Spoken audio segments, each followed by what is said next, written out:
Audiotune mempersembahkan sebuah audiobook yang berjudul Aku Bukan Wanita Penggoda, karya dari Elis Kurniasih, memasuki bab ke-61, Terharu.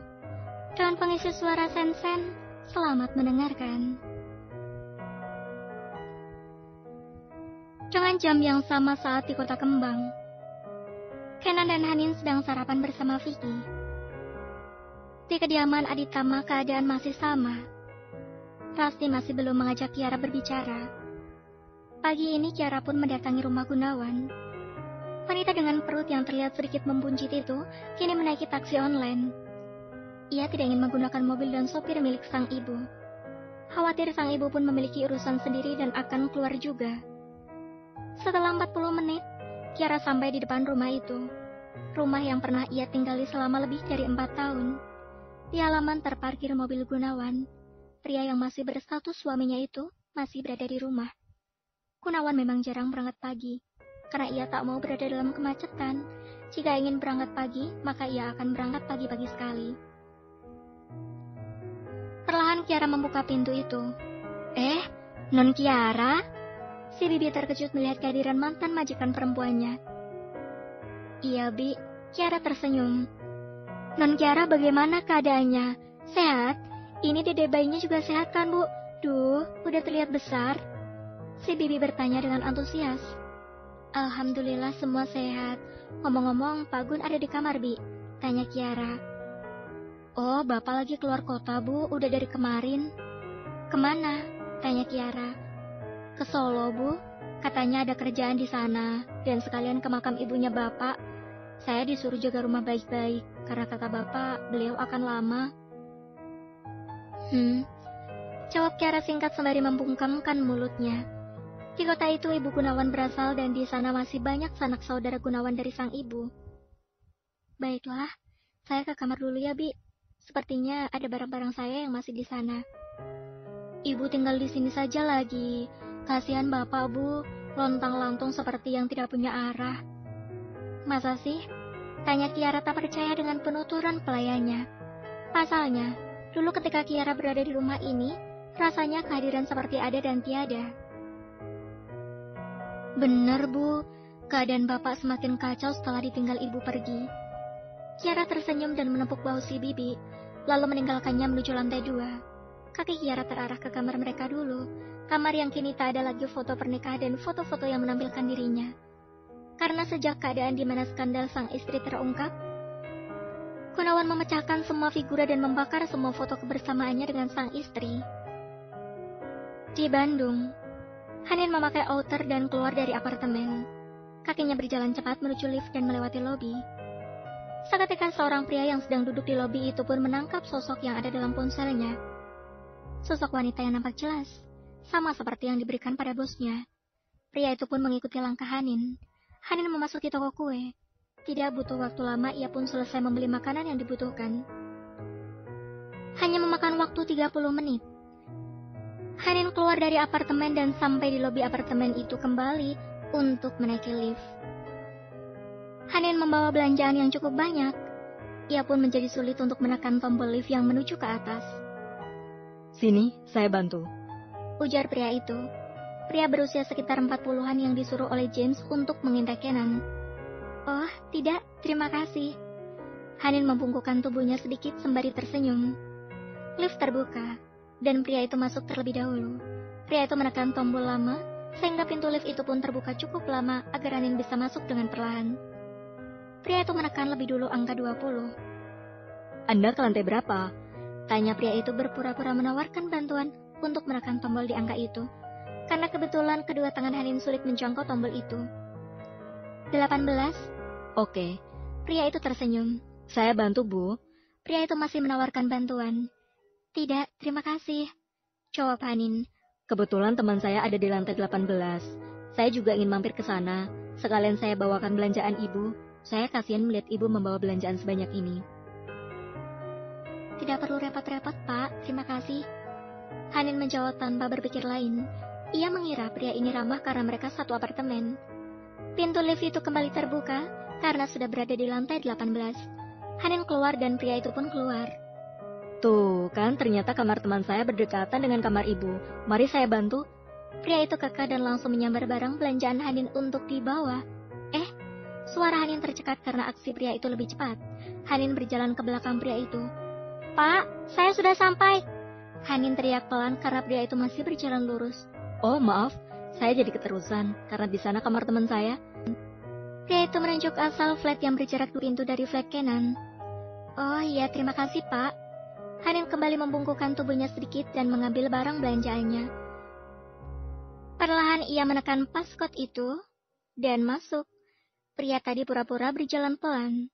Namun setelah Hanin masuk ke dalam, pria itu langsung menelpon bosnya dan memfoto flat itu serta dikirim langsung ke bosnya sebagai bukti. Di dalam apartemen, Kenan sama sekali tidak mengetahui bahwa sang istri sempat keluar dari sini. Kenan dan Vicky sepertinya memang sangat serius dengan pekerjaannya. Di dapur Hanin merapikan semua belanjaan yang ia beli. Kue-kue ia letakkan di dalam lemari es. Lalu sebagian ia potong untuk disajikan ke ruang kerja suaminya. Tak lupa, ia pun membuat minuman sebagai teman camilan itu. Beres.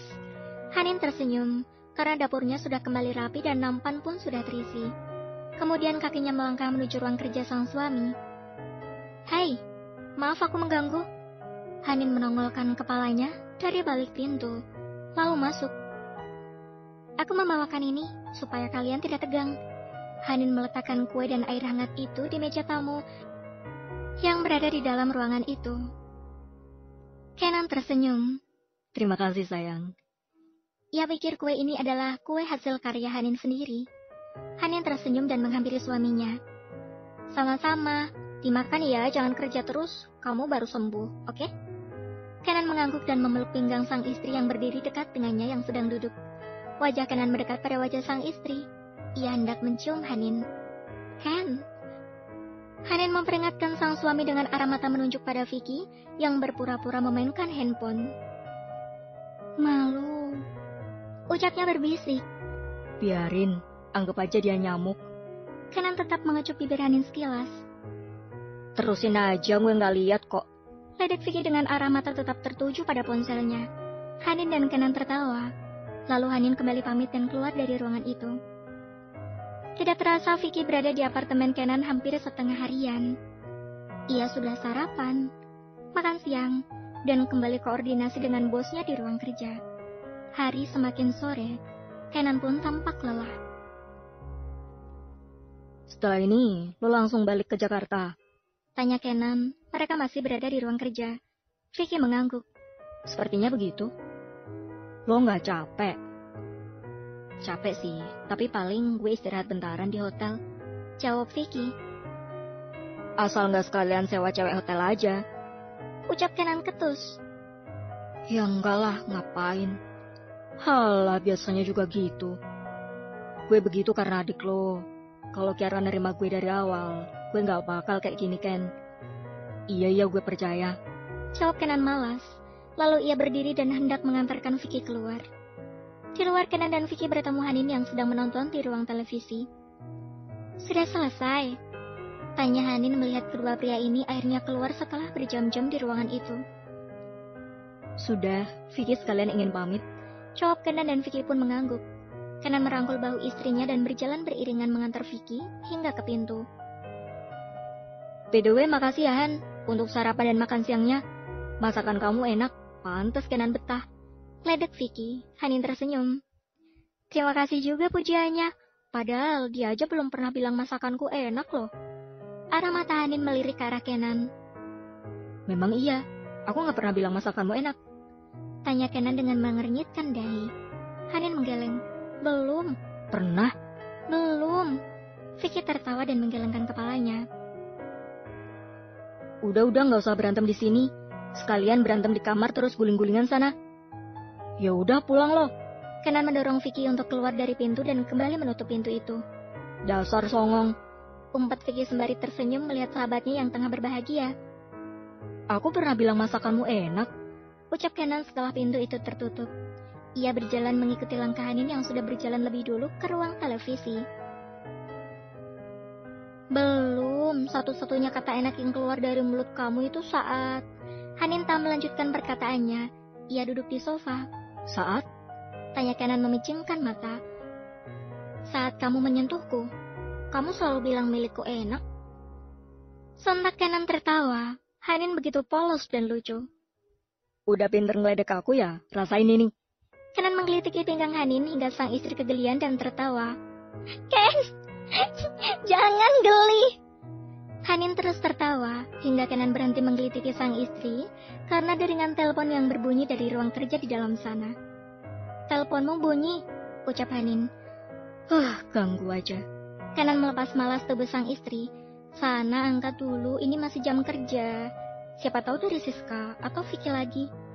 Kenan beranjak dari sofa itu dan meninggalkan sang istri. Ia pun masuk lagi ke ruangan itu. Bel apartemen Kenan kembali berbunyi. Hanin pikir itu adalah Vicky yang kembali datang karena ada berkas yang tertinggal. Hanin pun bangun dari sofa dan melangkahkan kakinya untuk membuka pintu itu. Ada yang ucapan Hanin terhenti saat ia mendapati dua sosok wanita berdiri di depan pintu itu. Mereka adalah Rusty dan Vanessa. Oh, jadi ini istri Kenan. Rusty menatap tajam ke arah Hanin dari ujung kaki hingga kepala. Mana Kenan? Tanya Rusty lagi. Ada di perkataan Hanin terpotong karena Vanessa langsung mendorongnya hingga tubuh Hanin tersentak ke dalam. Au! Hanin merintih kecil saat baunya terbentur pintu. Dasar wanita penggoda! Berani-beraninya menggoda tunangan orang! Dasar jalang! Umpat Vanessa. Di ruang kerja Kenan tengah menerima telepon. Ia tak mendengar di luar sana sedang ada dua wanita yang mengintimidasi istrinya. Lo tahu Kenan itu tunangan gue? Kita udah mau nikah. Ngapain lo goda, ha? Vanessa memelintir pergelangan lengan Hanin. Au, maaf, aku tidak bermaksud seperti itu. Kalau kau mengira akan mendapat hidup mewah karena telah menikahi putraku, kau salah. Bukan kemewahan yang akan kau dapatkan, tapi penderitaan. Mengerti?